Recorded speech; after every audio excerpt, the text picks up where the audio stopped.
Welcome to the True Demon Lord show. I am the True Demon Lord, Franco, and today we're going to be talking about my event win at the Ragnarok GT, which was a local GT to me. This past weekend, we used it as a last minute bit of practice for the World Championships, which is now just next week. So that's gone round super fast. And we mostly took the list that we went 5-0 at Coventry with. We made a little bit of a tweak, taking 2 units out, putting 1 unit in. But we'll go over the list and all that kind of stuff in a minute. But before we get into that, I've got to do all the normal stuff. If you enjoy the content we do here, please consider leaving a like and subscribe if you haven't already. It helps the channel grow and allows me to get this out to more and more of my fellow Demon players. And then if you really, really like the content, consider becoming a true denizen with the YouTube memberships. That further helps grow the channel and allows me to keep building it for, again, all my fellow Demon players. And we'll get you some cool benefits, access to our member exclusive Discord, being able to have a say in the content and videos we make, having a say in my future lists and what I take to events. If you want to see me run certain type of builds, then you will be able to have a say in that. And then also, starting with this video, I guess, like always, we'll go over all 5 games, give the brief points, key moments, all that kind of stuff. But the members will be getting more of a deep dive. I will be picking one of the 5 games, and then I will be doing a full video or full game analysis, every moment, why I did something, talking through every moment, what I could have done, and essentially just a complete breakdown of that game. But that will be member exclusive. So if you want that kind of content, which will be far more tactical and analytic, then again, another maybe incentive to become a true denizen. So now we've got all the promotional stuff out the way with. Let's get straight into the video and into talking about this event. So our list, like we said, it is pretty much the Coventry list. We've still got Bellicor, we've still got the Grattan Clean with the Endless Gift. We did take, so we went with the Bilesword Bileblade, which I've been running for quite a while now anyway, but we went back to the Plague Flail over the Bileblade, and the reason being, I feel like we're going to start running into more and more infantry and bodies, and the Flail just has more play into them than the Bileblade does. So, and going to Worlds, with that spread of players, there's like 280 players in the 40k championships. And I could play absolutely anyone from absolutely anywhere. You just can't predict what you're going to play. So I thought the chances of me playing more of a horde-based list is more likely. And, my list is going to struggle into a horde anyway. I just think demons do, without going with maybe heavy blood crushers. So adding in the flail at least gives me a little bit more protection against that. And then there isn't really any matchups where, apart from those type of horde matchups where the flail Bileblade breakdown is massive, just maybe a little bit better for the combat matchups.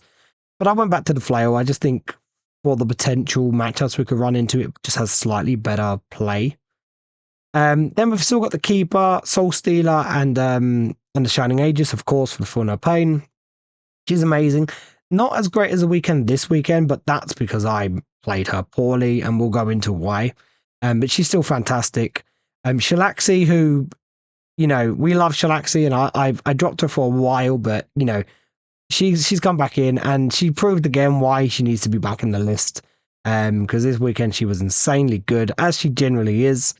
Then we have 2 units of play bearers. So as you can see, we have dropped 3 Nurglings, and we dropped the Beast. Because with the Nurglings, yes, they were nice for certain matchups like the World Eaters or really heavy infiltrating armies, but I wasn't finding it was coming into handy or coming into play that much or being that handy. And I just felt I missed the ability to just throw, some, like a good amount of OC onto objectives, like a couple times during the game, which could help deny primary. So by having 2 units of play bearers, I can now do that, and it definitely came into play this weekend, and again gives me more primary play. Throwing 10 play bearers on an objective, so the fat boy can go off and start mucking in the middle, is just a good trade onto the objective as well. And then we still have the 3 units of 3 Fiends and the 2 units of 3 Screamers.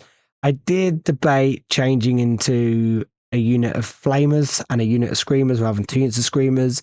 Again, just to give me some kind of play into those that like more infantry heavy lists. But to be honest, I really don't rate the Flamers. Yes, it's nice. I just don't think it does enough work. If they were like 5-man Flamer squads, then maybe, but yeah. I just prefer the extra speed that the Screamers give you. And they're going to be doing a lot of my kind of secondary scoring early on anyway. So I kind of want that speed. So yeah, like we said, the only changes is the Beast and the 3 Necrons went and a unit of 10 Playboys came in. It affected my secondary scoring a bit negatively, but pumped up not just my primary scoring, but primary denial as well. So swings and roundabouts, I still think is a good build, and I like this list. So I think this is what we're pretty much settled on for the World Championships. To be honest, I am recording this on the Tuesday, which is the 12th, and this list submission deadline I think is gone. I'm pretty sure it was 5 o'clock UK time, and it is now like 7. So and this is the list that's currently in BCP. So pretty sure that means list is locked, which is fine because I do like the list. So, game 1, we had a bit of a weird one, right? So we turned up, waiting for my opponent, got close to the start of round 1. No one was there. Everyone else had their games ready to go. And then one of the other people at the event come up to him and was like, look, your first round opponent is my mate, but no one can get hold of him at the moment. You know, we've tried ringing him, we tried messaging him, we can't get hold of him. He does like work late, and I think he was working till like 4 that morning. It turned out he'd overslept his alarm, or his alarm didn't go off or something like that. So he did end up turning up halfway through round 1, but played round 2, 3, 4, 5, but couldn't play the whole event or couldn't play round 1. So, and I think the TOs who I know well basically said, you know, look, we told the ringer he didn't need to turn up. So you just get a bye, which was like a 70-0 win. And I didn't want to take the bye because I wanted to practice for Worlds. I wanted to play all the games. And also, you know, I wanted to have a chance at, you know, trying to score high. Because at that point, I didn't realize how the overall rankings were going to work out. I didn't know if it was point based. I didn't know if it was strength of schedule, because I know, you know, it changes. You know, sometimes the Ragnarok events do both, or swap between either. Turned out it was strength of schedule, because that does come into effect and makes a difference on the final standings, which obviously have benefited me. But yeah, so the ringer did end up turning up. So we ended up starting the game, I want to say about 20 minutes into the round. And we still managed to finish the game with about 20 minutes to go while everyone else was still playing. So I was quite happy with that, meaning, you know, playing the list quite fast. So my original matchup was Canoptech Necrons. We ended up playing into what I can't remember the name of the index. Is it the index attachment Undying Legion or Awakened? Whatever. The Index Legion, basically. And it was but I have played this list and this player before at a Ragnarok RTT a few months ago. And it's not like the best list ever, but it's still got some play into it. So it's got an Overlord, a Royal Warden, the Deceiver, Nightbringer, and a Transcendent Catan. Destroyer Lord, 20 warriors, which one had a Royal Warden, one had the Overlord. 3 6 Scarabs, which is nuts. But I'll tell you what, they were annoying as hell. They done way too much work than they should have, or at least one unit did. And then a unit 6 destroyers, which the Destroyer Lord went into, and then an Annihilation Barge, which they're not fantastic, right? Annihilation Barges, but so as you can see, we did win the game 150. So, you know, it was definitely good to not just take the 70-0 bye. But I was told if I could still take the win and just play the game, or I could play, but then if I lose, I actually lose, and my opponent who wasn't even there would actually get the score. But either way, we wanted to play the game. We wanted to at least try and score more than 70 points and also get the practice in. So we did. We were playing Take and Hold with Supply Drop, the 4 objectives in the middle, and Search and Destroy. So the table quarters with the 18-inch bubble in the middle. So round 1, this was our deployment. And I'm going to get the pen out if I can remember how to do it. There it is. So You can see from my deployment here, I kept all my options open. The Great Unclean One could come up to this objective here. I had the Screamers over here, so they could come. They were within 14, so if they wanted to do cleanse, they could. But also they could come up here and do things like containment or get me engaged or whatever. I had fiends that come up and threaten and sit on either objective should I need to. And then obviously Chilaxi and the Keeper were ready to also come forward with the Catan. I only put the 10 Plague Bearers in reserve, the second unit of 10 Plague Bearers. I kept Chilaxi on just in case he decided to just run Catan down my throat. And I needed a reply to that straight away. So obviously Chilaxi is very good at killing Catan, as you will find out not just in this game, but in another game as well. And then we got 2 units of 3 Fiends. Again, they can come up and do things like containment and also threaten this objective up here. And of course, sitting in range to keep everything safe with Reef and Shades. Not that he had anything of major threat. His 6 destroyers back here, as you can see, sat on the backfield objective. And the Annihilation Barge over here was quite far back as well. And then, of course, we've got our 10 Plague Bearers on the backfield. I think he started everything on the board, so I didn't have to worry about reserves, apart from, obviously, the Transcendent going up and down, which it did. So it, on his turn 1, let's change the color to green for Necrons. So he, the Transcendent basically jumped onto that objective here on the left-hand side. And then I think, trying to think, because I don't know what the next picture is. What's the next picture? That's a really... Oh, okay. That's why. I'm looking at it from the wrong angle. We'll go into that in a minute. So, I think the Nightbringer did come forward a little bit. This unit of warriors on the far right moved down with some scarabs. And then he did actually move the other unit of scarabs, which came and charged the fiends. Every time he was in combat with scarabs, he blew them up, and he was doing a lot of work. He ended up killing 2 fiends, because he blew one up, did 3 wounds, and then did a crap ton of lethals, I think like 7 or 8 lethals, and I just failed like all my invuns, and I was like down to 1 fiend. I was like, wow, that hurt. So in reply to that, so he ended up getting Area Denial, which he scored, and no prisons, but he didn't kill the fiends and he didn't kill anything else. I then decided to pick up both Be'lakor and the Keeper because I saw a nice little gap and opportunity to do something. And we got Overwhelming Force, which we sadly didn't get. I did try, but we didn't get it. And Secure No Man's Land, which we only got 2 points on, apparently. They really only take 1 objective. So, okay, so I must have only taken 1 objective, which is strange. Okay, fair enough. I'm trying to remember the game. So I dropped Be'lakor in his backfield, dropped the Keeper 6 inches away because he had his unit of 6 destroyers and the Destroyer Lord sat on the objective. But he was within an inch of the wall. He didn't think about the screening. So I dropped that. She charged in.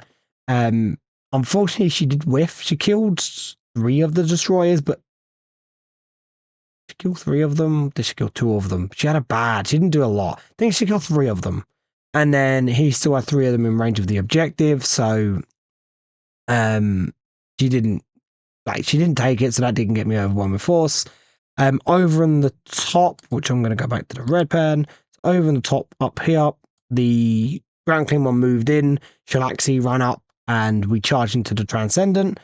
But I don't think we killed it. Did we kill it on one go? We couldn't have, because Overwhelming Force, we got no points on, so we didn't kill the Transcendent. I think it might have just tanked slightly, a bit too hard. And then we just tried to block out. I'm really confused because Secure No Man's Land, I'm on this objective.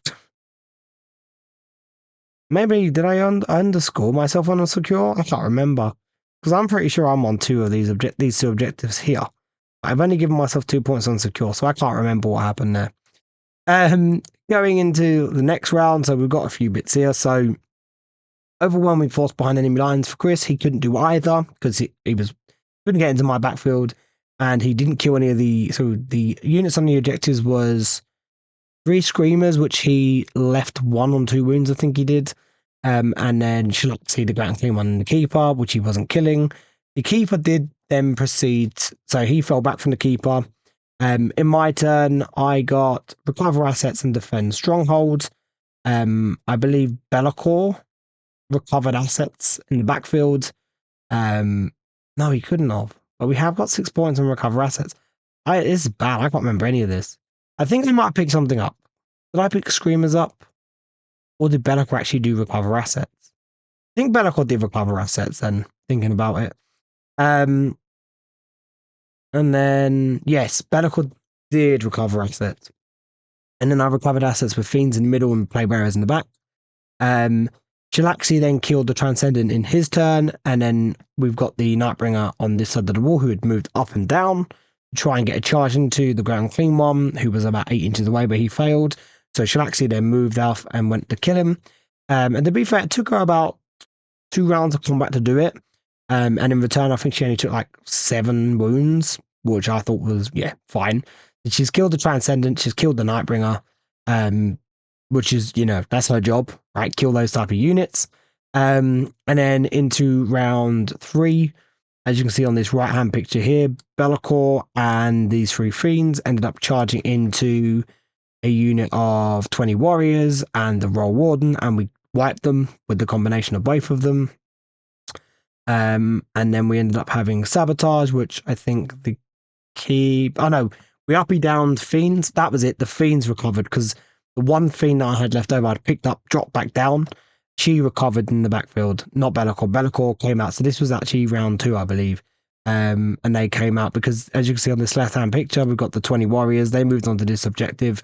And I basically couldn't take that objective off him just because I didn't have the OC to take it off him. So it was more about just letting him have that objective, taking the rest, and basically keeping him down to 5 points a turn, which is what we did.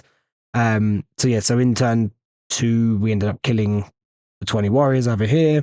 She actually locked up the Nightbringer. The Ground Clean one charged the Annihilation Barge, which would come down that flank, killed that. And then we were just picking off Scarabs and that at this point. And then, as you can see, this was going into round 4, or the end of my round 4. I'd picked up the Ground Clean one, dropped him down, and sat him on both middle objectives because his base is big enough to sit on both. We have killed him at this point, but in turn, might have been turn 3, the Keeper and Be'lakor come down to tag into the Deceiver, and then my 3 Fiends ended up going into the Destroyer Lord, who was left from that unit of 6 Destroyers that the Keeper had killed, and we ended up killing the Destroyer Lord. We had Marked for Death, which at that point he only had the Deceiver, the Overlord, and the 20 Warriors, so we ended up killing the Deceiver in that turn, which was turn 4, which got us Marked for Death, and like with a Containment, we done with Screamers down here, over here, and then on the top right, we had 10 Plague Bearers, which done that there. They also cleansed on that objective the turn before, along with those Screamers. And then in round 5, we ended up getting Extend Battle Lines, which were on all the objectives but his backfield, and Area Denial, which Fatboy's in the middle. And he only had this unit of 20 warriors with the Overlord left, and I just thought, look, there's just no point charging it. It doesn't make a difference. He got Defense Stronghold, and Bring It Down. He wasn't going to Bring It Down because he's not killing any of the big monsters. I think Be'lakor was on like 10 wounds. Keeper was on like 14 wounds. Chilaxi was on, I think, 11 or 12. And Fatboy was untouched. So at that point, oh no, sorry, the Fatboy wasn't untouched. He was on like 16 wounds or something like that. I was like, he's got 20 warriors and Overlord. He isn't killing anything with Bring It Down. So yeah, so to be honest, a fairly straightforward game. We basically trapped all 4 corners and then circled in on him. But it was not like the most optimized Necron list. And we were able to just, as long as we were able to keep the Catan contained and stop the warriors from basically just flooding, which is, you know, killing one unit quite early, killing the Transcendent early, and then locking the Catan up with the best thing to kill it with in Chilaxi, and just, you know, thanks to her -1 attack and Fiend's -1 to hit, just basically making his combat, while he is very good, just making it underachieve, because again, it's hitting me on 3s. It's now got 5 attacks. He didn't roll any devs in 2 rounds of combat, or did he have 2 rounds of combat? I think he only had 1 round of combat against Chilaxi, because he had it in my turn, and then in his turn I got to kill him first. So Yeah, and like I said, we just kept it comfortable. As you can see on the primary scores, we had 10, 15, 15, 15. And then we were able to just, like we had recover assets and defense stronghold, which we got the big 6 on recover because we just had him locked up and locked out. And the units that were doing it were either not going to die because they were just too strong, like the Ground Clean one, or sorry, the Ground Clean one didn't do it. 3 Screamers, these 3 Screamers in the bottom left, done it behind a wall just out of the picture. The Fiend's done it in the top left behind the building in his deployment zone. And then the Plague Bearers in my backfield did it, so they were all untouchable to him. Because again, not being Hypercrypt, he had no reach. So yeah, fairly straightforward game. I was quite happy with it. Getting the 100 was nice. And then going into game 2, we got Ollie Simmons and his absolutely disgusting retaliation card list. So one of my local mates is a big Tau player, very good Tau player, and did run retaliation card, so I do have an idea what it does, and I know it's nasty. And I knew this would be a very hard game. We're playing Scorched Earth with something that didn't matter, but as the mission thing. And I think we were playing Search and Destroy again. Was it Search and Destroy again? Yes, we were playing Search and Destroy again. So I really wanted to go second here. We didn't. We went first, so I was a little bit worried about this game. So I knew it was going to be an incredibly hard game just because of the amount of firepower he had. So he had Farsight, a Cold Star Commander with 4 fusions, 2 Enforcers, 1 with 4 fusions, 1 with 4 Flamers. I think the Flamer one had like the grenade rack so it could move over and do all the grenade stuff, though it didn't get the chance to do it, thankfully. 3 units of Stealth Suits because, of course, they're just too good. A unit of 5 Vespids, who I learned are incredibly annoying. They've got normal uppy downy now, so they're just a really cheap uppy downy unit. 3 Fire Knife suits, which are the plasma suits, 3 Star Scythe suits, which are the flamer suits, and then 2 units. It says 2 times 2 Sunforge suits. It's not, it's 2 times 3. I can change that now, actually. Let's change that now, because that was... Oh, I need to get my pointer out. There we go. Yeah, so it's, there you go. 2 times 3 Sunforge suits, which are the fusion melter suits. Ghost Kill, 2 Riptides, 2 Sky Rays. So Sky Rays are the tanks that have like anti-fly shooting, but basically like super las cannon shots, like missile shots. So yeah, it was a scary list. It was a very scary list. The Cold Star had the uppy downy enhancement, so he was in a unit of fusion suits, because of course he was, so they could keep going up and down. Thankfully, Ollie, I feel, wasted that unit, and I got it really early, which just made the game feel it was still a hard game either way, but being able to get that unit pretty much off the bat was like, cool, I'd have to worry about an uppy downy fusion unit that can come 3 inches away now. I think Farsight was in the other unit of fusion, and then I want to say the Flamer Enforcer was with the Flamer suit, and then the Fusion Enforcer was with the other, was with the Plasma suit. So we, as you can see, we managed to edge the game at 83-80. We had a big lead going into the last round, but going second on Scorched Earth and actually being able to, because we got double burn, we got the burn in the middle and the burn on his objective, while he only got the burn on my objective, so that was pretty big. And then, he did beat us on the secondaries, but we kept it on the primary. So, yeah, I mean, to be honest, to have hold him off on the primary as well was pretty good. But yeah, it was going to be a hard game either way. We knew that. So, from my deployment, you can see we deployed incredibly defensive. 10 Plague Bearers and Shalaxi sat in the air. And I basically deployed in the backfield, trying to keep my 3 screen out, because I just did not trust being like dropped in on. Like I said, my mate playing the Tau, played against him. He managed to get, I left just enough of a spot for him to 3-inch deep strike his fusion suit down, or fusion suits with the uppy downy and the 3-inch deep strike. They came down, shot Bellicor, killed him, because they get +1 strength within 12 inches, which the fusion are 12 inches. And that means they're strength 10, so they're winning on 4s. And they're D6 +2 damage within half range. So yeah, they are really grim. And then obviously, as you can see, we've got the fat boy here in the middle who can move up to the objective. basically very similar to what we done in the last round. We got sabotage, which I think I had. What's sabotage? Oh, the fat boy moved to this bit of this perspex with the tree on it is a woods. He moved on to that, and obviously Be'lakor slightly moved up with the keeper just to keep things within the 6-inch range, and he ended up doing that and surviving because he didn't go for him. We got Bring It Down, which was really sad to get that in turn 1 against this list because I would like to have had that in a later turn, but we got it in that turn, which was annoying. So we had to waste that, unfortunately. And we just took the 5 points on primary because I was just like, I'm not going to overstretch it. I'll just take a lesser primary now and then just hit it as hard as I can mid to late game. He had Cleanse, which he went to the middle. I think he done it with Vespids, and he cleansed on the other side with Stealth Suits or something, or Ghost Kill. And no prisoners. He killed. What did he kill?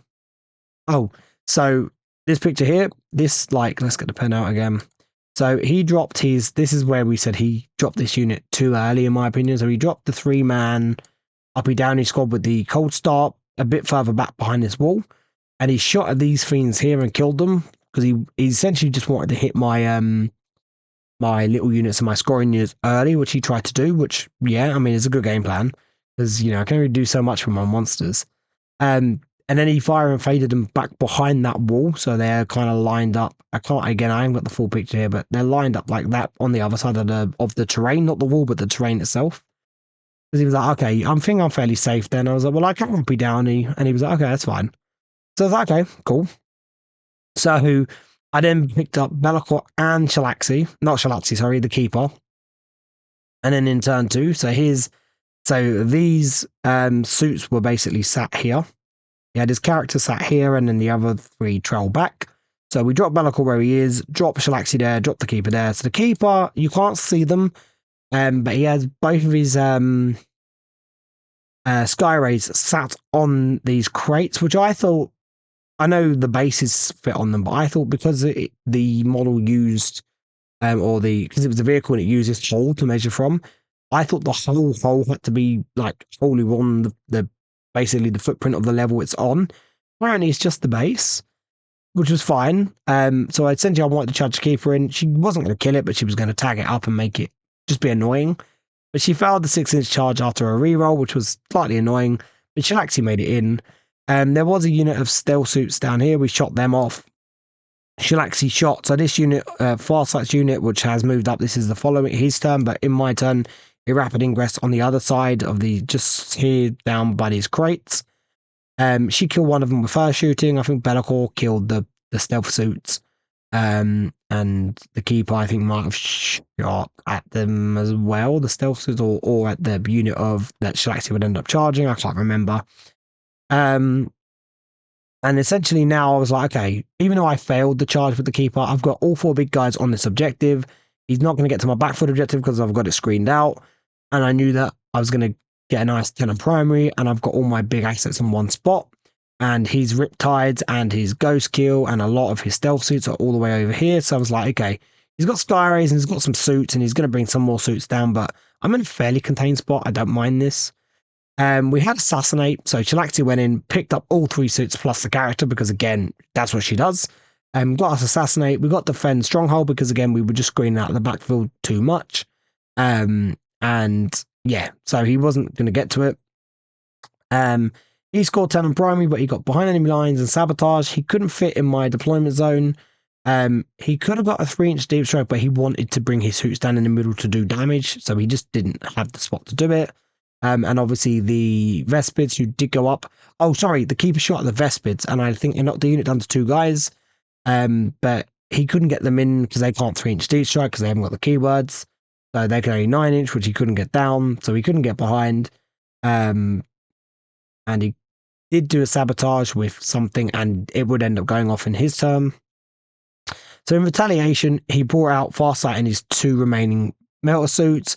He had the 2 Sky Rays, and then I think he had a Plasmus unit as well, which sat just here off of this, like in between this buildings and the crates, I believe. I'm almost certain he did. and he shut everything out. I popped Demonic and Vulnerability for rerolling 1-1 in the shooting phase.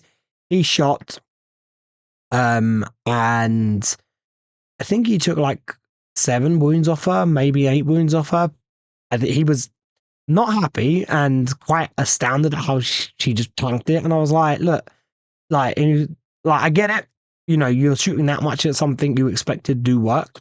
But she is really tough. Like, underestimated how tough she really is. -1 to hit, T10, 4 up invan, 5 up on a pain, rerolling in 1-1. Not too shabby of a defensive profile, right? So he then fire and faded Farsight's unit back, which then dropped into that basically trying to screen out Shalaxi from completely coming down the side and ripping through him. Which was fine. It meant I could still get to Farsight and get rid of him, because then that was another melt. That was both Melter Suits gone at that point. So we ended up, as you can see in this picture, we did bring down this unit of Playbearers here. Sorry, before we go into it, just to again screen from a 3-inch Deep Strike, and also just give me some play going forwards. Which then going into this round, we made a bit of a mess of him. So there's the plasma suits we were talking about that would drop down and shoot as well. The Playbearers moved on, charged into him, took the objective.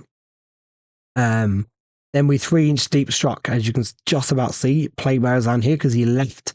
He's got stealth suits on the other side of that wall, but like an inch and a bit off the wall, and the sky rays, you know, more than 3 inches away. So I was able to get line of Playbearers down.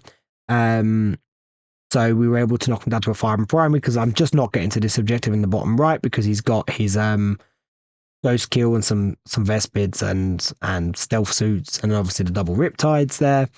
But the Playbearers charged into the middle objective, took it. Be'lakor moved over, ran into the Sky Ray that was sat, you know, in front of the other Sky Ray, killed it in combat. The Keeper just sat back, threw some shots out, because I just couldn't, with that like narrow corridor, I couldn't get everything in, so only Be'lakor could get in, so that was fine. Jalaxi moved down. I ended up shooting the 2 suits off, and it was just Farsight. But she charged into Farsight and just chopped him in half, because again, that's what she does. And then Fatboy was just happy sitting on the objective. We ended up getting recover assets, which we did with the Playbearers in the backfield, did with Fatboy, and then did with the Playbearers on his backfield. And we had no prisoners, which again, we killed, you know, the stealth suit, not the stealth suit, sorry, we killed the fusion suits, Farsight, and then the Sky Ray. So he was then down to 5 primary. He would then end up getting behind enemy lines, because I think he threw his Ghost Kill forward, and what else did he do? They might have actually, no, I can't remember. It might have been the fusion. I think it was not the fusion suits, the flamer suits as well. And then he got Secure No Man's Land. He brought the Riptides down onto that middle objective. He ended up killing all the Playbearers. He killed Be'lakor, but he just did not have the firepower to then shoot at the Playbearers in his backfield, because, yeah, he had too many things to deal with. Shalaxi was just a bit too out of reach for him to worry about or to shoot at, and he wanted to get rid of Be'lakor, which made sense. So at this point now, I think in turn, sorry, I didn't recover with the Fatboy. I recovered with, might have been, I still have Screamers at that point, or Fiends or something. Can't remember, but I'm pretty sure turn 3 is when the Grand Clean one started to burn. Was it turn 3 or turn 4 where he burned? Completed. It was turn 4. In my turn 4, he would burn that objective. So at this point, oh, is that the only one I've got? Okay, cool. We'll go into that in a minute. So hold on. So yeah, so it's a very close game, but we are starting to just overtake it on the points. We knocked them down to 5 in primary. We're on a 10. We keep our 10 points for the whole game, because we just stay on his backfield for the rest of the game. We're on our backfield for most of the game. In turn 4, the Grand Clean one burns that top left objective. And then I picked at the end of his round 3, I picked up the Keeper. She dropped down onto the backfield, to the bottom right objective to take it off him. And then She did I get cleansed? I got cleansed, so she cleansed. So I didn't cleanse. So I think then that means the ground clean one had already burned that objective. If I didn't cleanse, oh no, sorry, it was so turn 4 is when I burnt the objective. That's it. Now I remember. He burnt the objective. She cleansed on the other side. He had one plasma suit and the enforcer plus one riptide on that middle objective. She actually came down, killed the enforcer and the battle suit, and took the objective off the riptide. I think I tagged the riptide as well just to be annoying. And then, like I said, the keeper was on that fire objective. He then ended up getting marked for death and recover, which he swapped out for Locust. So he Locust in the backfield because now he's starting to get into my backfield. So all I've got on my backfield is 3 Fiends, which would end up coming up and down. And I think they would end up dropping on the far right objective or doing something. I can't remember what they did. Nothing too important, I don't believe. So at this point, I'm in a comfortable position. We've burnt one of the middle objectives. We're on his backfield. We've still got Shalaxi. We've still got the ground clean one. He, like we said, he got marked for death. So I chose the ground clean one, which he just couldn't get to. Could not touch him, and he was fully at full health. We chose the keeper, who was on the far right objective, which I knew he could get to, but I would rather he was shooting and killing and getting 5 points for the keeper, but giving me Shalaxi. Because I did not want to lose Shalaxi. I knew I needed her for the end game because I still needed to do some kind of damage. And I think I chose the Fiends on my backfield because he just couldn't reach him again for another turn. So going into round 5, my play bearers at this point, they were on the other side of the wall. They had charged into a unit of stealth suits. That unit of stealth suits fell back and went up the building so they could still, because they could fall back and shoot or something, which I don't know. Someone told me that he was playing that wrong, but I don't know. I don't play Tau. It didn't actually make a difference because the keeper was going to die either way. He spotted into the keeper, but he had a ghost kill plus 2 riptides shooting at a 8 wound keeper. She wasn't going to survive that unless I got incredibly lucky. So he ended up killing the keeper in turn 4. In round 5, I started burning the Skyray had come back down to sit on his objective because the playbearers were on the other side of the wall. So Shalaxi ran forward, charged the ghost, the Skyray, killed that. The playbearers on the other side of the wall started burning his objective. So I had Shalaxi sat on the objective, which we have this picture here. Obviously, the Shalaxi's not there yet, but Shalaxi would end up sitting here because the Skyray died. We shot at these stealth suits, which had fallen back. We ended up killing them. Killing one, leaving one, but then the Skyray would actually blow up. And it done like a wound to Shalaxi. I think it killed one play bearer, and then it killed the last ghost, the last stealth suit, which was fine. And then I was like, okay, so Shalaxi's blocking out the play bearers. There was one play bearer against the wall, and he had these 2 riptides in the middle. So basically, his riptides wheeled round that sent those 2 center buildings to face Shalaxi. And going into the last round, it was like, okay, so like I've got nothing on my backfield. He's going to take my backfield and he's going to be able to burn it. So there's 10 points. And he's going to sit on both objectives in the middle because my fat boy's out the fight at this point. He couldn't go up and down because he was doing all the burning stuff. He's now in a spot where I did run him forward to see if I could charge that unit of battle suits. Failed the charge. It was like a 9-inch charge. Failed it. Had no CP to reroll it, or I wanted to keep my CP. So it didn't matter. At that point, he's doing nothing. So we knew he was going to get 20 points on the primary, and then it was basically to draw the game, he needs to get 11 points on secondary, or to win the game, he basically needed to bring it down and kill Shalaxi and containment, or he just needed a 5 point plus one of the 2 6 points, which again was containment or bring it down. He drew engage, and it was like, okay, so I've lost the game. I'm going to redraw it, redrew it into containment. So I was like, okay, here we go. And then drew extend battle lines. And I was like, at first I was like, that's annoying. And then remembered, oh, wait, hold on. You need to hold your backfield for big extend, otherwise it's 2 points. And we were like, okay.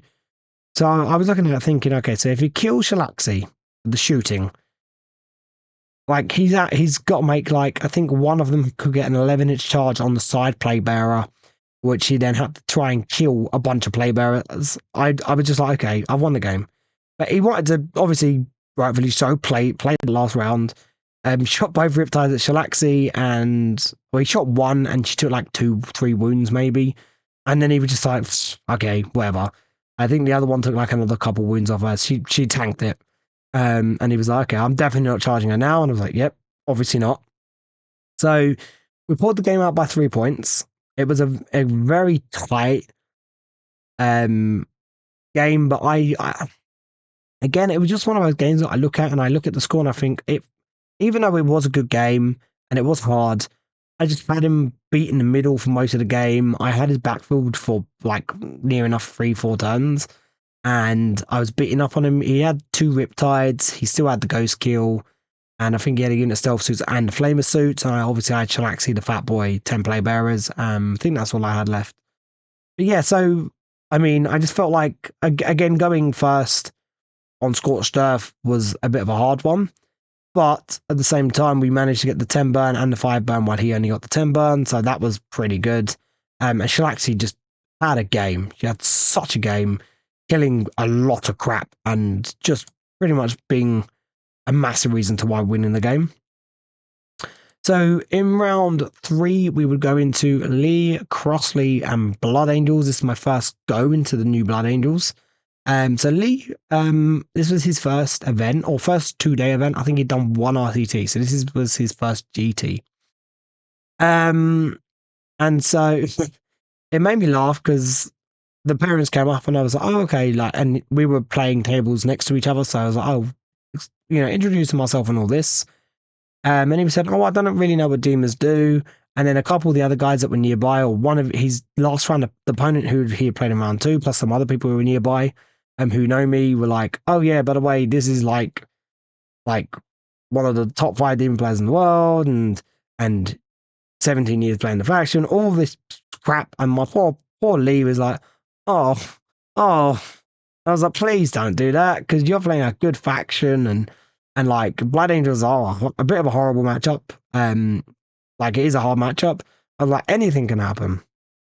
So he had Asterath, who sat in 10 Death Company, Jump Death Company, Terminator Chaplain, who sat into 5 Terminators, which was an interesting pick, but I don't know Blood Angels at the moment enough to be like, that's good or bad, so I don't know.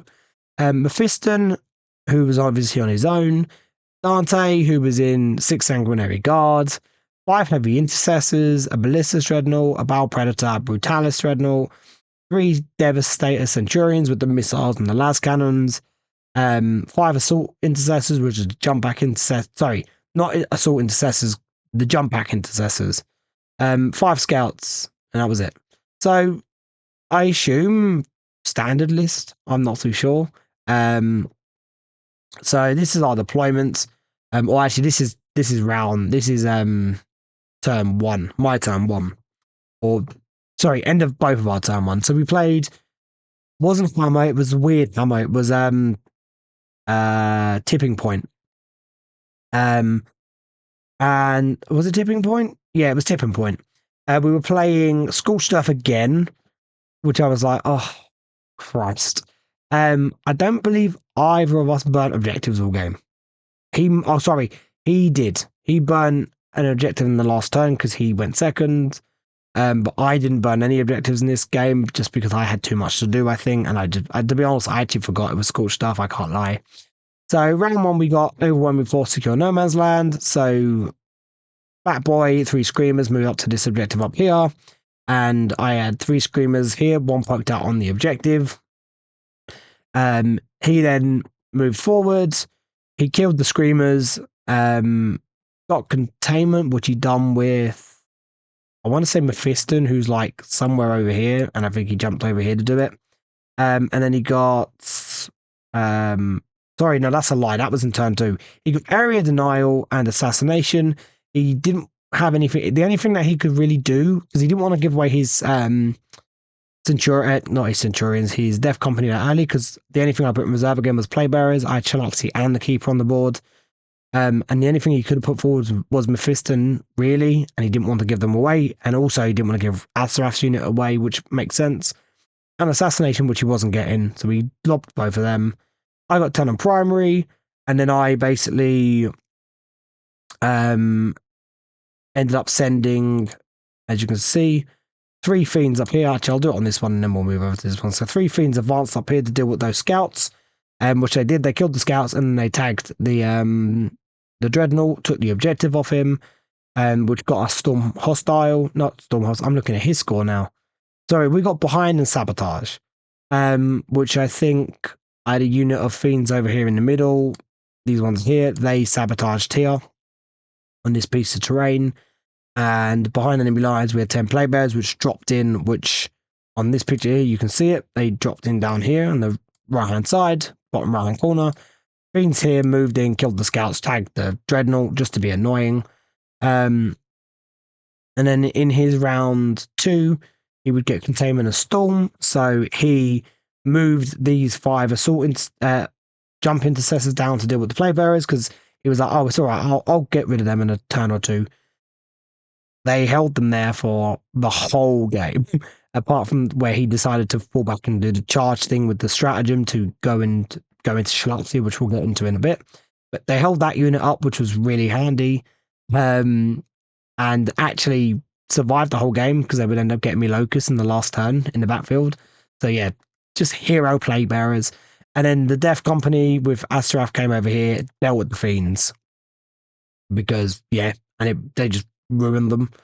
And so he's playing quite passive. I kept the Keeper back for a while because I was like, I want to wait for those Sanguinary Guard to come down, and then Shalaxi, the Keeper will go in and make a bit of a mess of them because she's got quite a good profile into them. And especially if the Grand Clean was -1 on their toughness. So I played her very passive, and in the end wouldn't do a lot with her because of that. But he's also not full sending. Like the Dreadnought was sat back a bit. The Bow Predator would end up coming up this way, and then I was able to lock it. So going into round 3. So on this left-hand side, you can see here on my round 3, Shalaxi then came all the way in from up here. I didn't have the objective, so I didn't deep strike her. She ran out.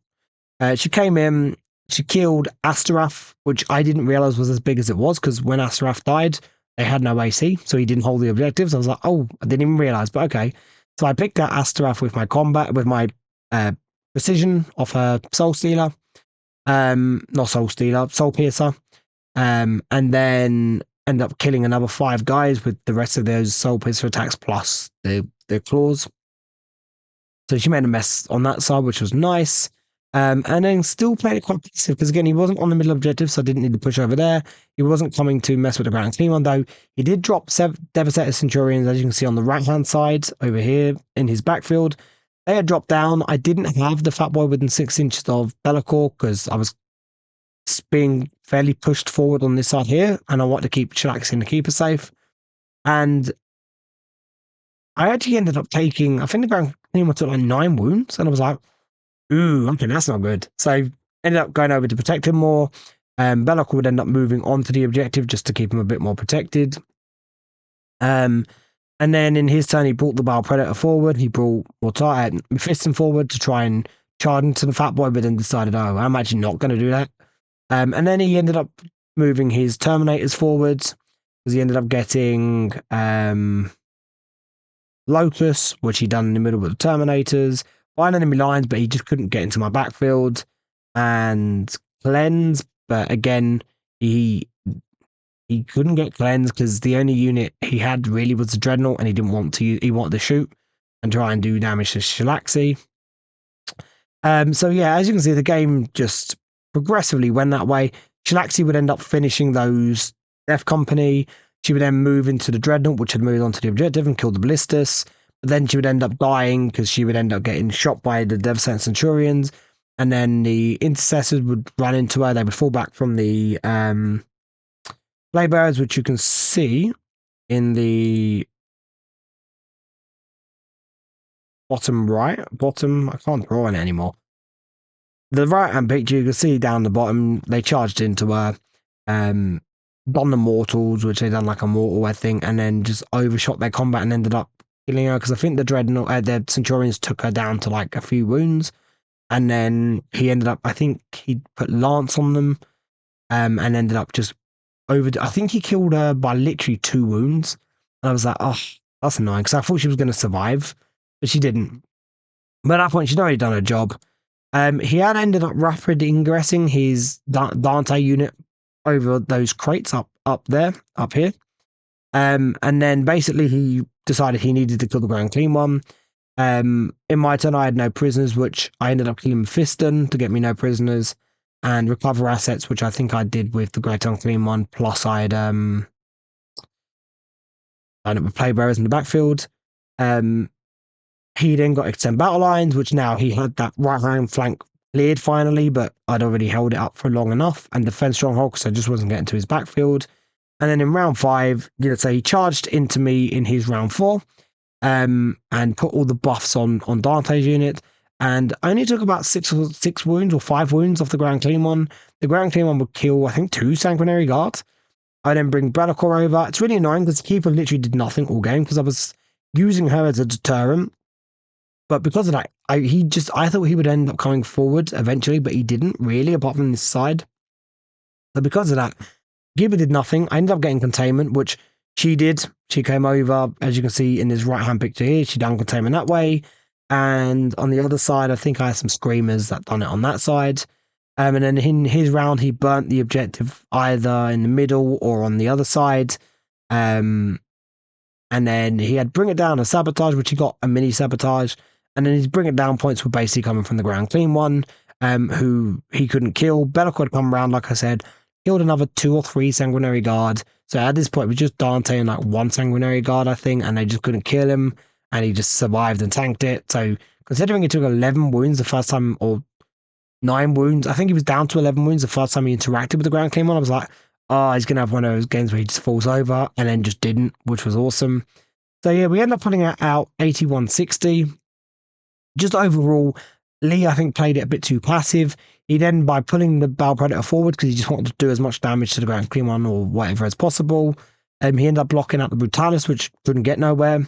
The Terminators, again, were sat in the middle for a reaction, didn't do anything. Gillespie kept him busy on that right flank. And we just had him, like, again, though the Keeper and Be'lakor didn't really get a chance to do a lot, I was protecting from the Devastated Centurions at the back of the board, and I was ready to countercharge anything that was coming forward, and it just didn't, and so therefore they didn't do anything. But I guess the threat of them being there was enough to be worth it, I guess. But yeah, overall, like, Lee was an awesome guy to play. I had a really fun game, and it was cool to see he also, like, come out of that thing saying he'd learned a lot from it, which was awesome. Because that's what you always want. You're on a game where you always learn, and just have a good time, and we did.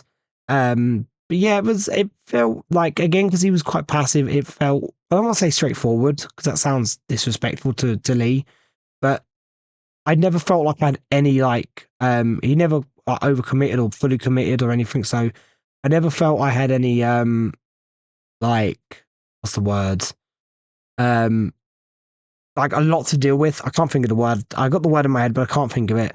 But like, yeah, I didn't, no overload. There was no overload to deal with. It was just like drip fed. So, and it wasn't even drip fed. Like, I didn't have to deal with the Brutalis because it couldn't get round and it was stuck. I had kept screening them out so he could never drop anywhere for a good enough 9-inch charge.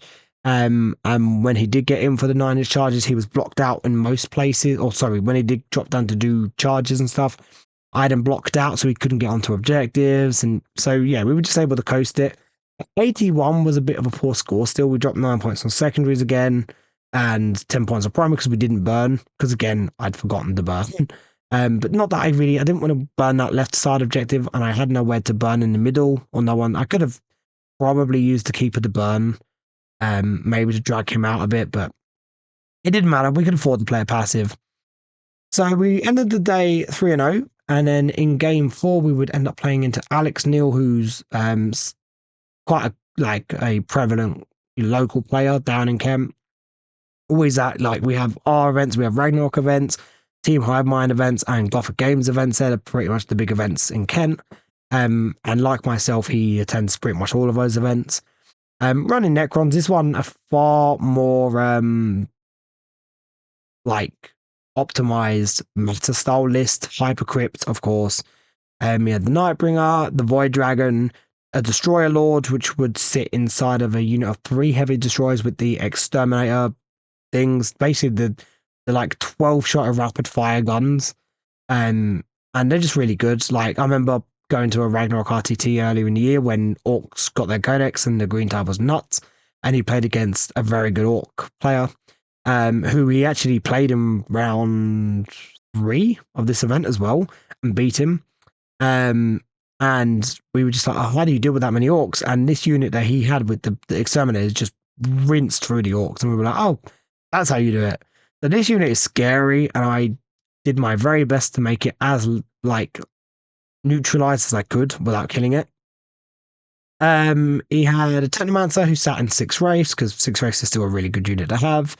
3 Hix Marks, which were just going to be a pain in the butt with 3-inch Deep Strike and all that kind of stuff.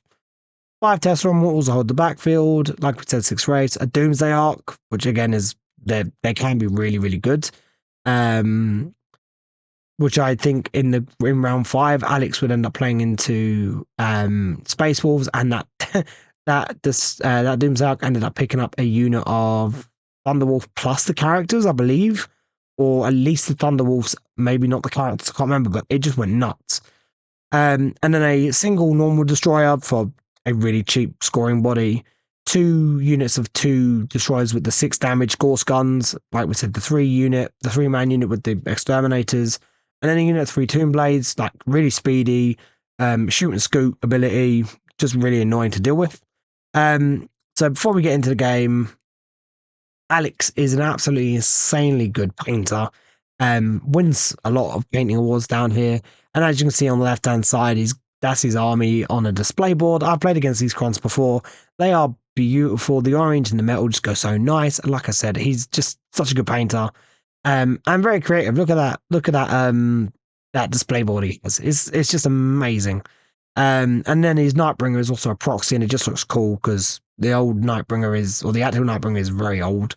So go check him out. I told him I would shout him out. Demon Forge Painting on Instagram, where you can see he's got Death Guard as well, as you can see in this picture. It's just absolutely just an insanely good painter. Like, I'm a pretty decent painter when I can be asked, but then I just look at Alex's stuff next to mine and I think, damn it, like, screw you.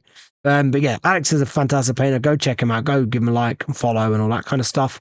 And he does commission painting as well. So if you're down in this area and you want to get some commission painting, so Alex, there you go. There's a shout out. So I knew this was going to be a hard game. Alex is a very good player. Crons are tough. We're playing Burden of Trust, which is a crap mission, and we're playing Hammer and Anvil, so standard Hammer and Anvil. So again, this was one where I literally said to him, look, first turn is huge. If whoever goes second gets the massive advantage. We went second, thankfully, because now, 2 uppy downy armies, you want to go second, and Burden of Trust as well. Burden of Trust can balance it out because you can't score your guarding in the last turn if you go second, but it doesn't matter. So as you can see, these are our deployments. Again, I think I only threw 10 playbearers in reserve because most of my other stuff has speed, and I wanted, again, a reaction to it if he overloaded me with Wraiths and Catan. I had Chalaxi to answer him, plus the Keeper. This was definitely a game. So obviously round 3, we misplayed the Keeper by not using her, but again, she was used as a deterrent, so she was still useful. In this game, I definitely did not use her well enough. So this is definitely where I misplayed her a little bit. So Alex went first, got containment, and he contained with 3 Tomb Blades, which went off onto this objective up here on the left, in the left-hand picture on the top right. They went on to there, they would do containment there, and I think he would contain with, on the right-hand picture, this next mark, who would just come forward and do that. In my turn, I think I uppy downied 3 Fiends, and did I uppy downy anyone else? I can't remember, nothing that mattered. We got Extend, which we ended up getting to... So, actually, we're actually playing Supply Drop as well. I've just remembered. We're playing Supply Drop because we've got, obviously, 2 objectives on either flank plus the 2 that separate for the middle. So I got Extend. My plan was to move the ground clean on straight forward here onto this objective and then basically sit there. And then you'll see in the next picture what I did with Chalaxi and the Keeper. So again, played it passive-ish. I would actually drop those 3 fiends down, which let's get this picture up. So these 3 fiends here, I dropped down to basically try and just give them a 4 points on the primary, because you don't score your home field in this one. And I knew that he was going to guard the backfield with the Immortals, and he was going to guard the middle one with the Wraiths, which I was like, okay, I'm not going to stop them, so I need to try and just try and dampen his primary a little bit. Drop the fiends down. I was very scared of being overwatched by the 2 heavy destroyers here on the left hand side, because if they just get 1/6 to hit, it's a lethal and it is flat 6 damage, so it just kills a fiend. He could have shot with the Tomb Blades and with some Tesla in there. If he overshot with the particles and then got some 6s to wound. What I didn't even think about was the Void Dragon over here, who, because I'd placed them here, the reason I placed them here was to give me Deep Strike Denial going that way, plus that way to meet up with the Screamers Deep Strike Denial, and then here in the middle, again, to block out like that. So I was just blocking out all these 9-inch drops. And then he overwatched with the Void Dragon. He gets like 6 shots that have sustained 2. He got 1/6 to hit, and then he ended up winning with all 3 shots, winning on 3s, and they're 2 damage apiece. I failed one. I passed 1 save, so he killed a fiend exactly, and I was like, damn it. So it stopped me denying the points, and I thought, okay, that's a waste of fiends. Wouldn't realize that this unit of fiends would actually end up being a real pain in Alex's butt. So, and then as you can see, we've got the Keeper and we've got Shalaxi. They've moved up to the objective to just overload it. But of course, keeping the 6-inch 6-inch no-shoot bubble for all the monsters. So I'm essentially trying to get him to come towards me, which he did. He definitely did. But it meant it was just going to be a little bit harder for him to do so. So we've gone a little bit too far here. Let's talk about this turn. So he would then move the Ghost Arc up, shoot at the Keeper, take a few wounds off her, to be fair. He also had one of these destroyers up in this top right corner. Would shoot at her, but I don't think they did anything. They didn't do anything because she didn't take a flat 6 damage. The Void Dragon would move up to try and get a charge into her, but fail. And then the Nightbringer moved here in the middle and charged into the Fat Boy. But I was fine with that. I just knew he wasn't going to die. We had some fiends, but he did drop his big 3-man all the shots unit plus the Lord over here on the left-hand side, bottom left-hand side, and they shot into one of the unit of fiends and wiped them out. I still had another unit of fiends giving me an extra 2 points of OC on the objective. Not that I needed it against a Void Dragon, it was just in case he tried to chuck an extra something on there, like 1 Wraith or something. And then also gave me -1 to hit off the Nightbringer. Then in his turn, I think so Kiva just went straight forward because I wanted to get rid of one of his hex marks, so she ran down there. And then I wanted to get rid of the 6 damage destroyers as well, just to cleave out some of that real high damage that he could use later in the game. She would kill the hex mark, and she would kill the one of the destroyer guys, and then get no wounds back on her soul stealer, unfortunately, and then not kill the other guy, which was annoying, but is what it is. I think we had Locust, which we done with the 3 fiends in the middle. We had Containment, which we had Screamers on the right hand side. I dropped down, as you can see here, these Plague Bearers, because he'd up, he down, I think he ran away with his unit of Tomb Blades or something. So I dropped them on that objective to take it. And then Shalaxi ran over to try and smash into the Wraiths, which he did. Because I was like, okay, the Grand Cleaman only took like 5 wounds off the Nightbringer, and I was like, he'll be fine.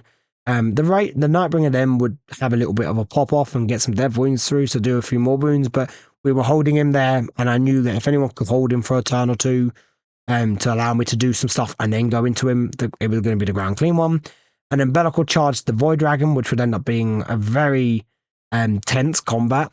So I think Be'lakor actually, because he just couldn't make any saves to start with on the Void Dragon, so Be'lakor ended up with some shooting as well. Ended up knocking him down to I think 6 wounds or something like that. Or no, I think it was 4 wounds. And then he failed his battle shock, took 2 damage, took 2 wounds on the mortals, and then healed 2 wounds back on his living metal or reanimation or whatever. And then, so at this point, you know, he's getting, you know, 2 objectives still because he's got those wraiths on there. Well, no, not now because I'd taken that objective off him. Sorry. And in my turn, I had the guarding with the ground clean one, which was getting me guarding points. The keeper was guarding, but she's run away, and the playbearers on my backfield had guarded. So going into round 3, he had 1 guard with.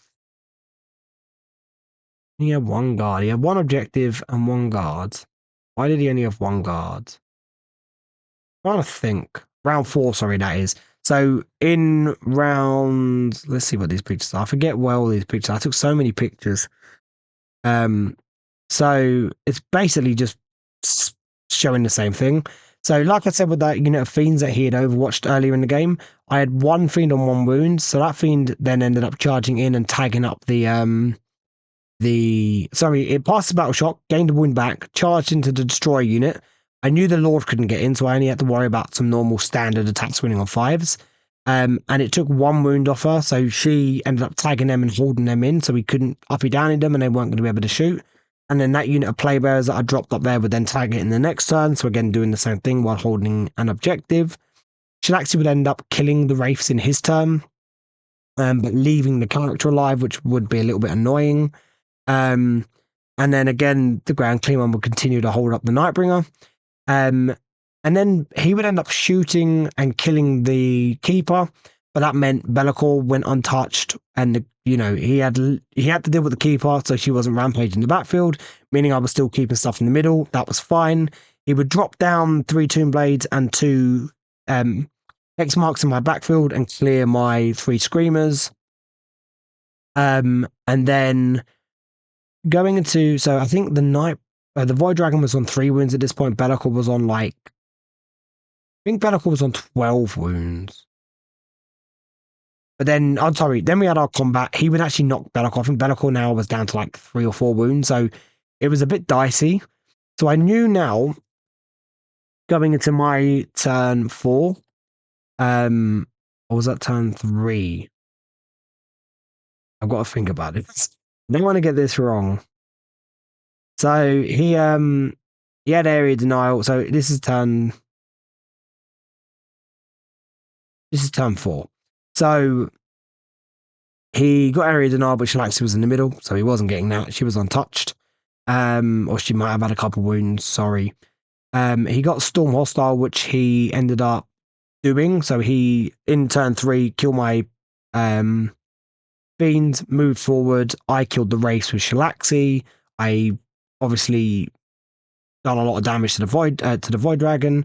In turn 4, that unit of Tomb Blades then moved up, shot, and then scooted onto the objective to take it off Be'lakor, to take it off me as well. But I was still getting the objective that Shilaxi and the Grand Clean one was on, plus also the objective. Sorry, the Shilaxi had killed the Wraiths, moved on to that objective to take it. The Grand Clean one still held that objective down here. And then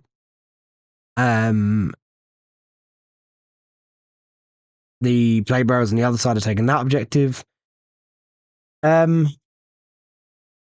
I'm trying to remember how this ended up going, because I knew that I had to kill the Void Dragon before he killed Be'lakor, because if he still had 2 katana and I lost Be'lakor, I was in trouble. So I ended up throwing the kitchen sink at him. I really wanted to use the Fiend to go and kill the Technomancer, because then Shilaxi came back to deal with the the Nightbringer, because the Nightbringer ended up killing the Grand Clean one in the end. So I shot at the Void Dragon with Shilaxi and Be'lakor, knocked him down to 1 wound.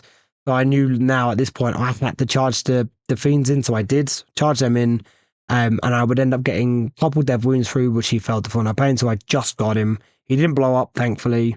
And the Shilaxi charged the Nightbringer, didn't kill him, but done a fair few wounds to him, and then she took a few wounds back, but I knew that I was probably going to get him. Now, I can't remember what pictures I have going into the end of it, so this is after we'd killed the Void Dragon. He killed the Grand Clean one, but we'd mucked up the Nightbringer. So going into round, sorry, that was round 3. This was now going into round 4. Sorry, I got a turn ahead. So we're going into round 4. He's still on. So he's got his Technomancer on an objective, and he's guarding the backfield with the Immortals. The Doomsday Arc will turn around and kill Be'lakor. But before then, Be'lakor actually shot back into the 3 Tomb Blades to just try and stop him on the objective, just try to clutch the straws, and actually managed to kill all 3 of them. That was in the turn where I shot Shalaxi at the Void Dragon and then charged the Void Dragon with the Fiends and killed it. So in his round 4, he got Storm, like we said, which he killed. He done with the Wraith, with the Tomb Blades. I got 3 objectives, but that was it. So he ended up killing, in the turn where I killed the Void Dragon, Shalaxi charged into the Nightbringer. Nightbringer killed the ground clean one, then Shalaxi done wounds to him because he interrupted with the Nightbringer after I fought with the Fiends first into the Void Dragon. So I still had Be'lakor on the objective. I had Shalaxi holding the middle objective with the Nightbringer, and I had Playbearers on the left-hand objective. They were getting me 12 points. But still trying to figure out how this went. There's such an up and down game that my memory of it is actually really sketchy. And I would only get Sabotage, which I did with... Did I sabotage with? Okay, so these pictures, unfortunately, these pictures are a bit out of it. But this unit of Playbearers down here would move up to here and sabotage. He had too much to deal with, so couldn't deal with them. We still had this unit of Exterminators tagged up here. In his turn 4, he did fall back with them. So then then he had his 2 X marks, which dropped onto this. The objective in the middle that was on his side. The Playbearers and I would throw an advance on, try and charge into them, but I failed the 7. I had a 7-inch charge to get into both of them. Rolled a 5, which turned into a 6 with the banner. But the instrument, so didn't make it. But still had one guy on the objective, so I was holding it, which gave him a 0 primary on turn 5. And then going into that last turn, he ended up picking up that unit of Plague Bearers that were in the middle, but I'd already sticky that left-hand objective, so I still had it. And then that unit of Plague Bearers, like I said, that were on my backfield, and now we're in the middle building. They're charging to the Technomancer, killed him, piled onto the other side of the wall so they couldn't be shot. And then in my last turn, I got Cleanse, which they cleansed on that middle objective, and Storm hostile objective. So Shalaxi then, because she was still alive, wheeled round, went down. This was, in turn 4. So she killed the Nightbringer in his turn 4. Then she charged straight down, charged into the Doomsday Arc, killed the Doomsday Arc. And then in turn 5, killed the Immortals, getting Storm, stopping his guard in that backfield, and then just putting it out 78-64. So I know that was a bit higgledy-piggledy and all over the place. So if you've got a bit confused, I really am sorry, because I confused myself talking about that game. There was just so much that happened in it. It was a very back and forth game. It was a very feels bad game on both sides, because I had something that survived just about, and he had something that survived just about. I rolled poorly, he rolled poorly. It was just a really back and forth game, just because we just kept having some bad moments. But overall, it was a very challenging game, but I managed to just hold the middle most of the time by just contesting it, killing the Wraiths, which Shalaxi was good, holding the Nightbringer with the ground clean one for a few turns, Be'lakor stopping the Void Dragon from moving on to the objective, and then using the Keeper to basically force him to have to kill her, which then gave my monsters in the middle of a reprieve for a turn, and then just screening as much as I could. The Playbearers on that left flank holding that objective for a few turns, sticking it so I still hold it. It just allowed me to get to the end of the game and drag out those points. Overall,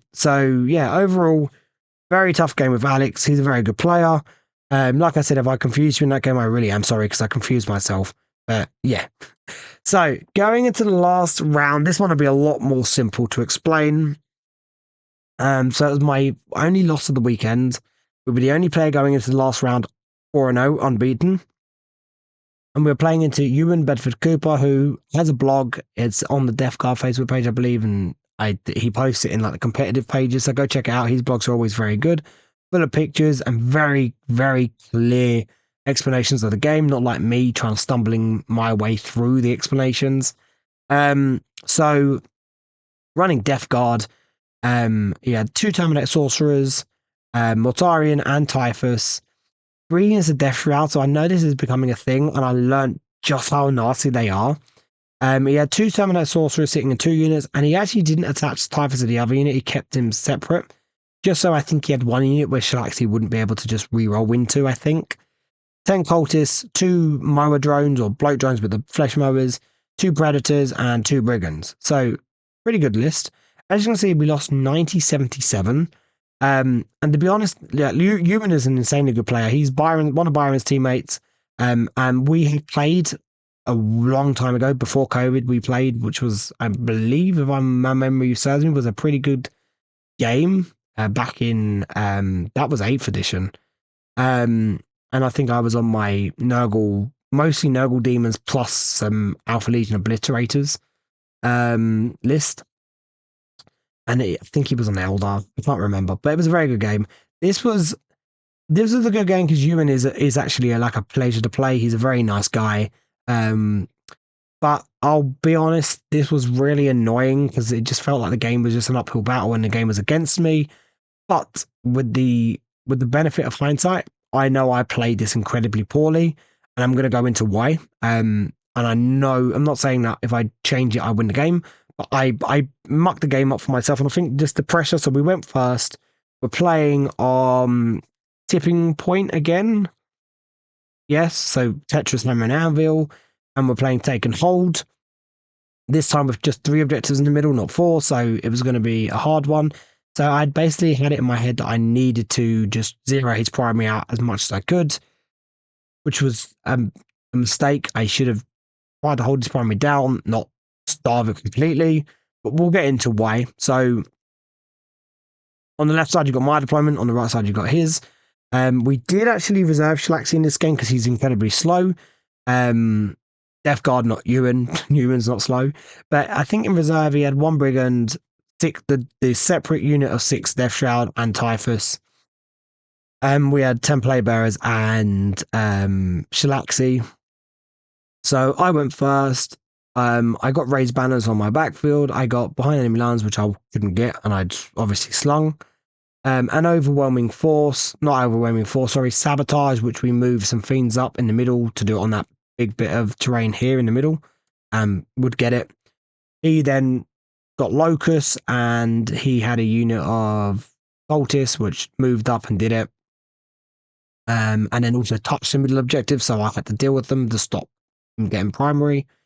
And then he got Sabotage, which he done with some Terminators, which went off because I wasn't going to stop them. So then I had to decide how I wanted to play round 2. And I decided I wanted to zero out his primary. Now, what I did was I positioned Be'lakor on the left side. The Grand Clean moved up to that objective and took it in my round 1 anyway. I then dropped Shalaxi down on that objective as well, just to completely stop him from wanting to come from my objective on the left-hand side. And then I'd uppy down the Keeper and 3 Fiends. I should never have done this. I dropped her, and then I dropped the 3 Fiends. The Fiends moved on to take the objective off a drone, which I did. And then I dropped, as you can see on the right-hand side, 10 Plague Bearers using the 3-inch T-Struck, because he just left me a gap to get on there and stop that and take that primary off him on his backfield. That was the right move. That was all day long the right thing to do, because now he then had to pull the unit Death Shroud back, meaning my Grand Clean on that left-hand flank was basically going to be able to hold the objective. He was too slow, and as long as I kept the pressure in the middle, he was never getting to it, which was almost guaranteeing me 10 primary points, basically. So as long as I kept the screening going, which I did. So yeah, like, that was the right thing to do. I should have just gave him 5 points on primary instead of being obsessed with zeroing him out. Obviously, we moved 3 Fiends up here just in case, because then we got overwhelming force, and we got containment. I think the Keeper did containment, and Blankly might have done containment as well. So we moved the Fiends up just in case we didn't end up killing the cultists. Be'lakor moved out a shot at them, missed 2 of his shots, so he's got 12 shots, missed 2 of them, so I was like, okay, I can't afford to roll when he wants here. And I'd already made a decision, if I rolled 1-1, I was going to re-roll it, but I didn't, so he picked up the whole unit on his own. We did have Shalaxi as well, and if we wanted to keep her or keep them on the objective, I could at least shoot at them. So I had options. So we got our overwhelming force. We didn't get containment. I keep looking at you in score. I've been doing that all video. I'm really sorry. We got Mark for Death, which we lost because we were never getting that. It was all backfield vehicles and shit he put it on. So this is what I mean. Like, we were just like, look at my secondary score. They were terrible. We were getting maybe 1 we could score out the 2 we were drawing, and that 1 we were going to score was only going to get us like a mini version of it. So I was like, oh, and then obviously Ewan scored turn 1, 2 on Locust, and then obviously 3 on Sabotage eventually when it went off.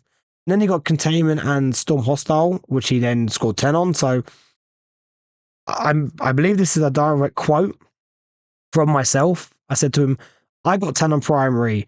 I starved you of secondaries. How am I only 1 point ahead? Because he, like I said, he's like 16 points on secondaries here, while I'm only on 6. So he's 10 points up on secondaries. Or, sorry, 15 points on secondaries. So he's 9 points up. And I was like, what the hell? We're both equal in banners as well. We both got 2 sets of banners. Because I dropped the Playbearers in his backfield, which gave me a banner, and then he had a Knight, which touched an objective in the middle, which gave him a banner, I believe. Sorry, Poultice, and then he did it with the Knight on his backfield and got the banner. So then what I should have done was basically just gave him this objective on the right with the bloat drone, gave him 5 points, kept the keeper back, and kept this other unit 3 fiends back, so I had more resources to play with. Because basically, I'm again, we'll go into what I done in turn 3, which then wasted the keeper basically. Because the keeper is actually pretty good into the Terminators, and I wasted her. I should have had her held back, so he then probably wants to pull the Death Shroud on to deal with these fiends, because nothing else was going to get on this objective to take it off me or to hold it himself. He could shoot them off, but then I didn't have to worry about trying to take it off him. But if he brings the Death Shroud out to deal with them like he did, I didn't have the answer back with the keeper.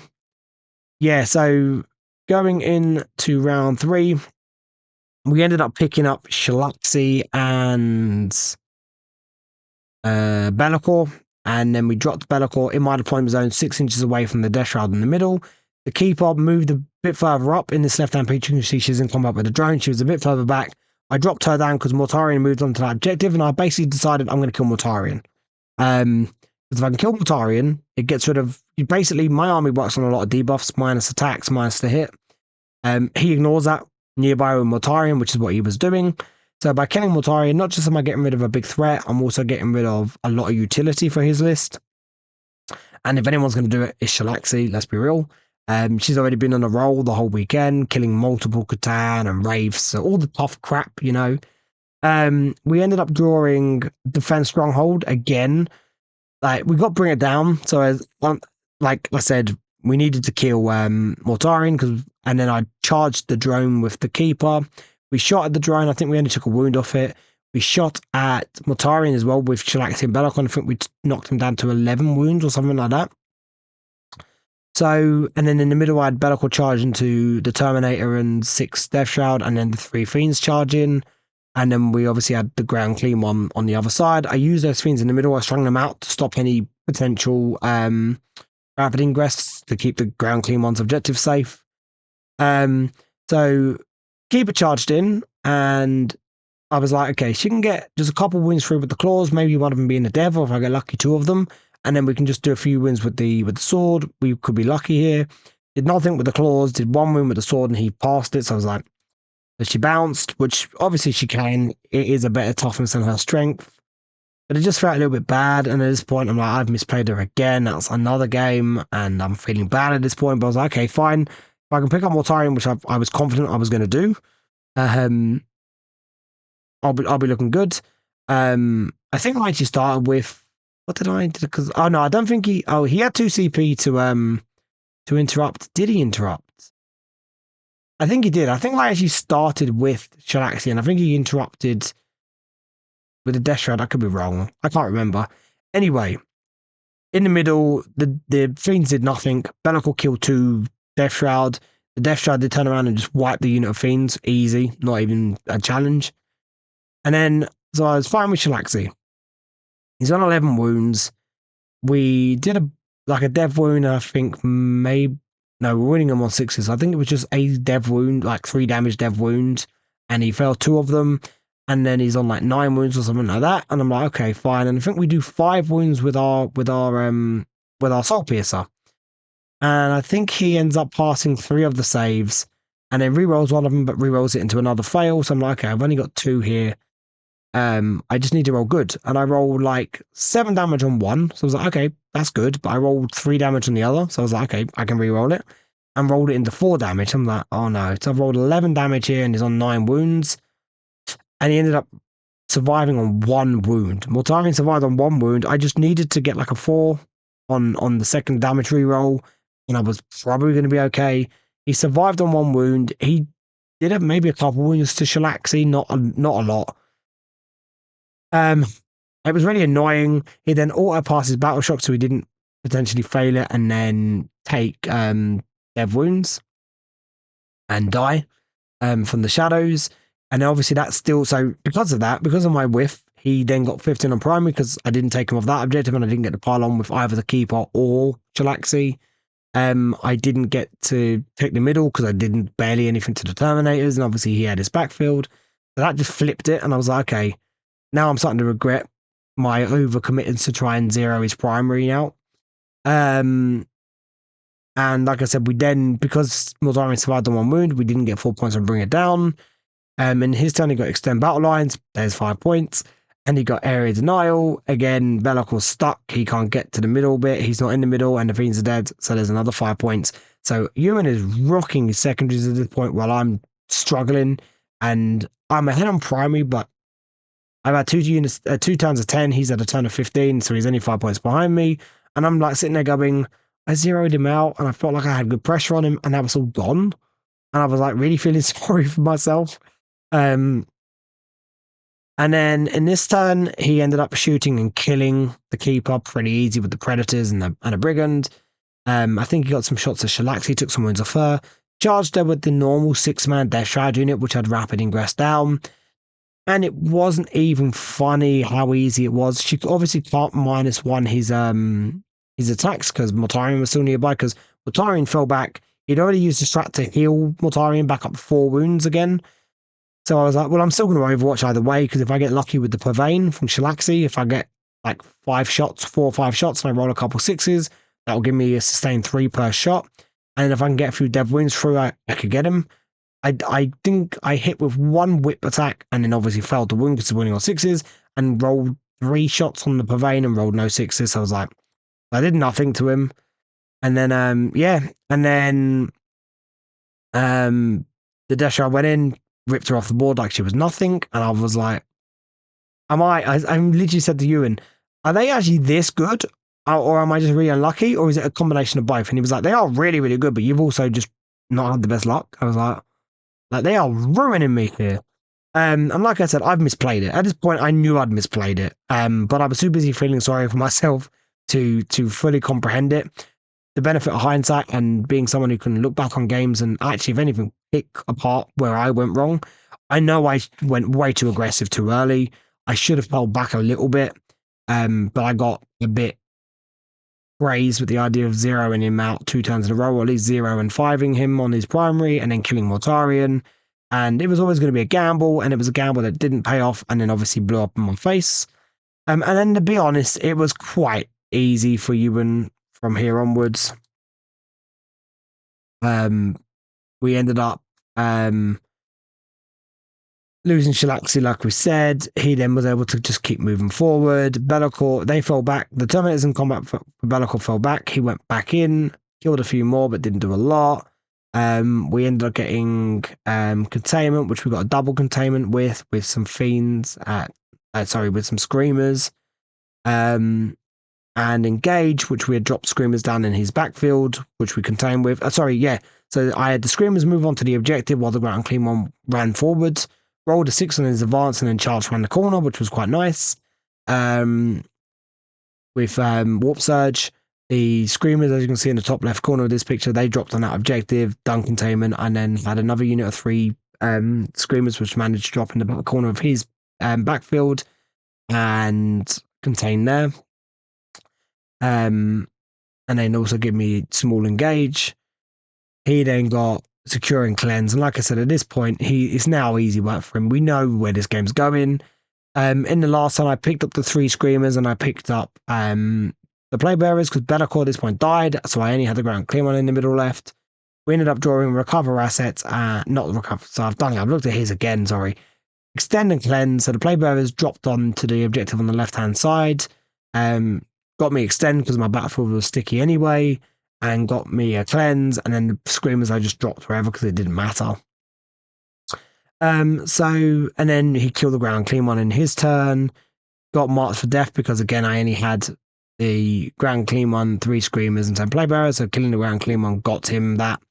And then recover assets, he got a mini recover because he had a bunch of units in the middle still. He still had 6 Death Shroud plus I think 2, because 1 unit was all the way in the back, so I was never able to touch it. And he'd already killed most of my stuff, so I couldn't actually deal with the other unit of 6. I didn't even kill, I think he had 1 Death Shroud guy left in the other unit. So, yeah. So we ended up losing that 90-77. So, like I said, I know where I went wrong. I think I got way too over-aggressive. And because of that, I didn't have the Keeper to do what she needed to do. And she's quite good at dealing with them. I got a little bit overzealous for trying to get Mortarion. And if I kill Mortarion, I'm not saying that wins me the game, because it doesn't win me the game outright. But getting Mortarion kills a lot of his utility. And now I can at least try and defend myself with my negatives, like my -1 on the Keeper, because she didn't have it, because the Predators and that were within 6 inches of Mortarion. Obviously, Shalaxi's -1 attacks didn't come into effect. Excuse me. And again, I don't think the 3 Fiends -1 to hit on the 3 Death Shroud, the 6 Death Shroud in the middle, when if Shalaxi had managed to kill Mortarion, would have kept them alive, but it at least was something. So, yeah, he was just ignoring all my negative debuffs, which my list obviously relies a little bit on. And then he was, and it was, I was putting pressure on, but it still felt straightforward for him. And obviously, like we said, we were a little bit hard done by on secondaries, but it is what it is. But Ewan played it great, as he does. So that was the last game. So I was like, okay, so I've gone 4-0. I was the only player to do so. Lost my last round. My scores haven't been great. I got 100 in the first round, then 83, 81, 78, 77. So I was like, my scores just dropped. And though I was winning my games because I was denying opponents points, I wasn't scoring high. And I wasn't sure how, again, the game, like if it was points or strength of schedule, because I know they'd used both in the past. So I was like convinced it was points, and then had it in my head that, okay, I'm going to drop down. But then I'd managed to figure out there was 4 of us on 4-1. Ewan had scored a lot of points. Alex had scored a lot of points, so I knew they were going to finish above me if that was the case. But Jamie, who ended up coming 4th, I knew that because his loss had been like 38 points, and then he dropped 19 points on his last game. So I was like, okay, I know I haven't dropped that many points over my games. So, because my lowest score was 77. So I knew that I was going to at least podium at that point. So I was like, okay, I'll take the podium. 4-1. That's good practice going into Worlds. I've learned a lot. I learned about me misplaying the Keeper a lot for the weekend, especially Ewan's game. So I was like, okay, I can take from that, learn, and then try not to do it at Worlds. And then the awards get read out, and turns out that they'd actually scored it on strength of schedule.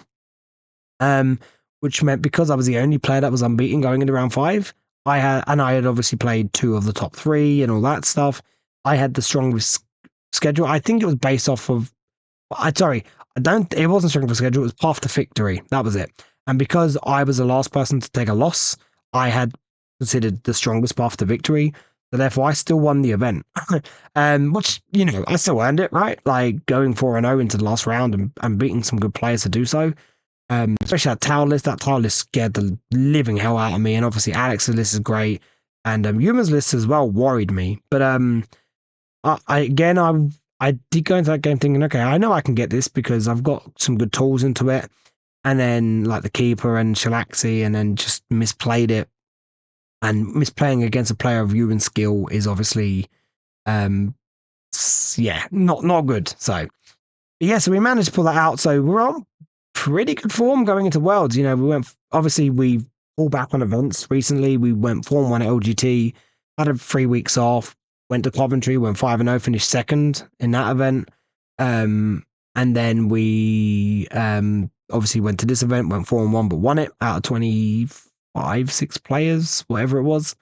So yeah, we're on a pretty good roll at the moment. Saying that, I was going into LGT in like some of the worst form of my like competitive career, if you want to call it a career, and then ended up doing really well. So I feel like the opposite is going to happen. I'm going into Worlds and like now the best form I think I've ever been in, going in like rocking these events and big events and all this. My first podium at a major and all this kind of stuff.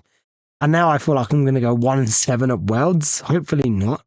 But yeah, so I'm looking forward to it. If anything, it's going to be an experience, and it's going to like it's not going to be, there's going to be no easy games, right? Everyone there has earned a golden ticket mostly through winning or doing incredibly well at a big event or events in general. So everyone will know what they're doing generally.